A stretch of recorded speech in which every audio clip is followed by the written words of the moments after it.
Hvala lepa. Vsak spodoben človek prevzame odgovornost za svoje dejanja, kaj ne?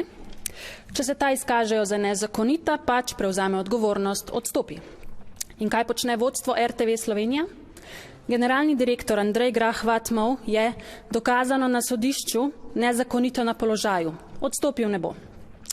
Nekdanja direktorica televizije Natalija Gorščak je bila dokazano na sodišču nezakonito odstavljena. Njen naslednik Uroš Urbanija odstopil ne bo. Zaposleni na RTV bodo naslednji teden stavkali. Spet, upravičeno seveda, ker vodstvo ne želi prevzeti odgovornosti, ker ne želijo končati te agonije, ker si ne želijo priznati, da so nespodobni, nedostojni svojim položajem, sposobni zgolj onemogočanja novinarskega dela, pritlehnega mobinga zaposlenih in rušenja javnega servisa. Zaključila bom z besedami novinarke Vala 202 Nataše Štefe, ker je z njimi povedala vse, ker moramo upoštevati tudi mi.